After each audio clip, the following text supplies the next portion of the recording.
up, everybody? It is your boy Adam with the Heavy Hitter Bully Crew, and I'm back with another lit video for you guys. And in this video, we're gonna be showing you the training session, how I went about showing Chanel the ropes, my system, how I go about showing her the things I want done around the house, and us working together systematically to be able to bring out the best in her. So with that being said, let's get into the video, baby.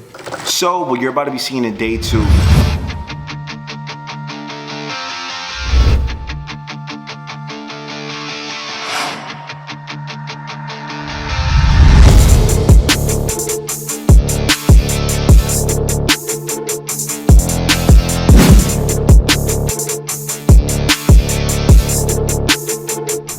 Alright everyone, so what you're going to be seeing in day 2 now is me showing you how I go about interacting with her, engaging with her, and showing her the heal command while also utilizing the sit command that we worked on day 1. This is implementing that control, but it's also growing that bond in that process between her and I. So what I want to do is I want to be able to bring out the best in her, right? She's a lot like Ghost as a puppy, does not like to be on the leash. So how do you grow comfortable with that? Leave them on the leash the whole time. This helps with aiding in corrections, any that need to be implemented, just to show her that no, that behavior is not tolerated. So what I want to do here is I'm working off leash. I want to get by me off leash, and the biggest thing that I'm doing here is I'm food luring.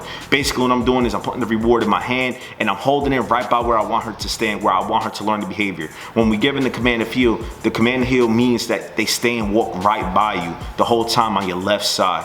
Whether it's the right, I mean everyone has their own thing, but for me it's the left side. So what I want to do is I'm showing her the heal command by holding my hand right by where it needs to be. Her head is up, so now we're working on the eye-to-eye contact, which is great. If you're looking at any advanced obedience videos, you ever seen when the dog is looking up at the handler and they're prancing?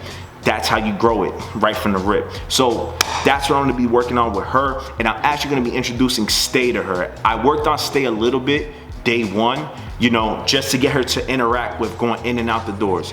So that's my biggest thing. You want to be able to have your dog under control at all times, especially when opening the doors. There's nothing worse than opening up a door and your dog just shoots right out and it's not safe for them. So that's why we implement the system very, very early to understand the boundaries. That's what we're introducing, the boundaries. So in day 2, we were working on sit, stay, heal, and foos. Now, the foos is, you know, just food luring and getting her to progressively learn the behavior, because that's how they learn. Progressively showing it to them and consistency. You implement this system, they're gonna be able to pick up a lot faster. So I'm gonna tell you, I'm gonna be honest with you, from day 1 to day 2, to be able to get this kind of an engagement, it's a testament to the consistency that I learned with being with Ghost when he was a puppy, but it's also the drive that she has, because she really, really wants to work. And when you have a dog that really, really wants to work, all you have to do is find what makes them tick. Once you find what makes them tick, they're gonna be willing to work for it at all times.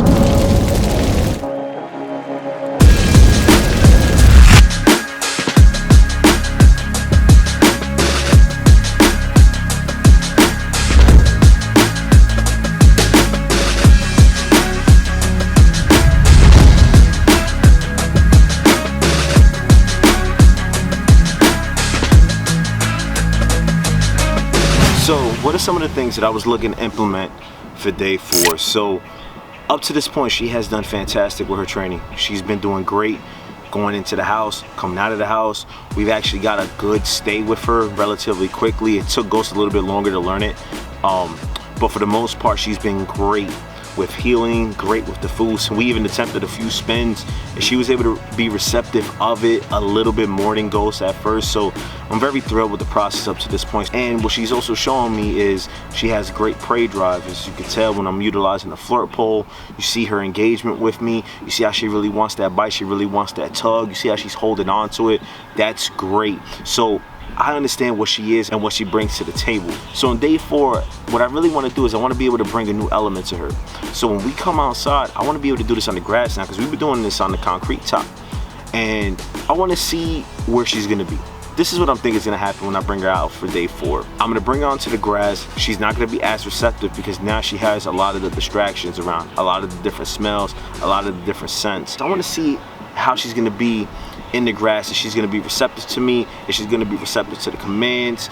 Is she going to be able to show that same kind of prey drive? Is she gonna be at that same level of engagement with me? Those are some of the things I'm looking for when bringing her outside, especially into the grass. And if you see my videos from before, I tell you guys that you have to start inside, work your way outside, and then really just progress your way to get to your ultimate end goal, right? So let's see how it goes. I'm really not too sure how it's gonna go. I'm a little 50-50 on it, just because it's her first time really doing training with me on the grass. So I don't know if it's gonna be the best training, but you know, I told you guys I'll show you the whole journey. So I hope they're able to learn something from this. So just like I had expected, you know, was it the best training?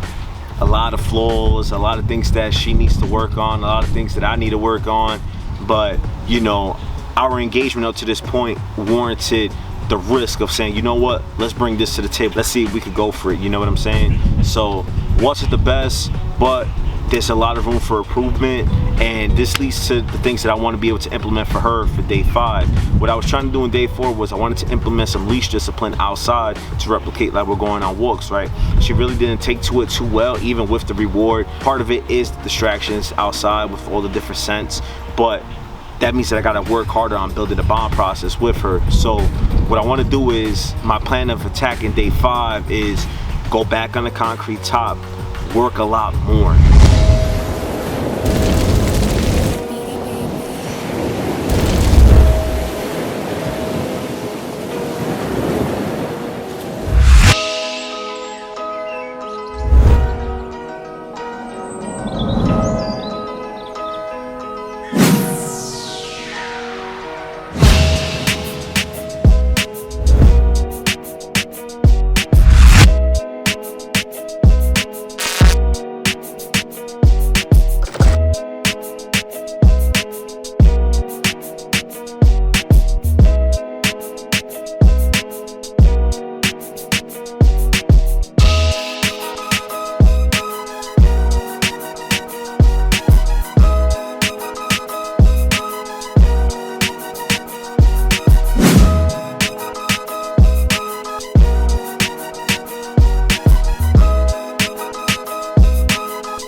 Once we're able to get to the point where now we're engaging, now I'm going around my fire pits, I want her to come to me free, willingly, and being able to go, we're gonna start working on leash. So I told you guys, start it up with off leash to get her to come with me. Now, because we're a couple of days in, now we're growing that bond and that trust on the leash, because she's, you know, very stubborn, very hard-headed. She doesn't want to feel like someone else is in control.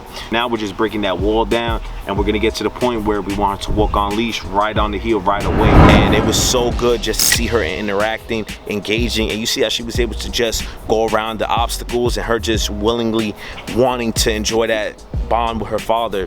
That's what we're looking for, that kind of engagement. I found what makes her tick. It's that cheese. She loves that cheese, you know. Just like goes, they love cheese, so she loves that cheese. So I can get her to work with that. Now that's stored in the memory bank, because now when I start developing my reward system, I know she really, really likes that, which means that now she has to work for those rewards. As you can tell, I start progressing it to a way where I don't give it after each command. I want to be able to get a few commands out and reward. So now we're just building that process. All we're doing right now, we're just in the bond building process, but I'm so thrilled with how sharp she is so far, because listen, I just had her for just 5 days here in this system, and you could tell how the work is really paying off just utilizing food luring. So I'm gonna show you the second week. We got some equipment that I want to show you guys, so we're gonna show you that in the next vlog. So with that being said, that's her training up to this point. We're gonna be showing you next week her second week of training and how we really go about implementing a lot of stuff to bring out the best in her. And with that being said, don't forget, we're gonna be dropping a video where we discuss the daily routine and something that should work for all of you, especially when you bring a new puppy into your home. So with that being said, that wraps up the video. Hope that each and every single one of you enjoyed it. Please don't forget to like, comment, and sub to the channel. Check off the bell notification icon and become part of the family, and we'll catch you on the next one. Well up and at it.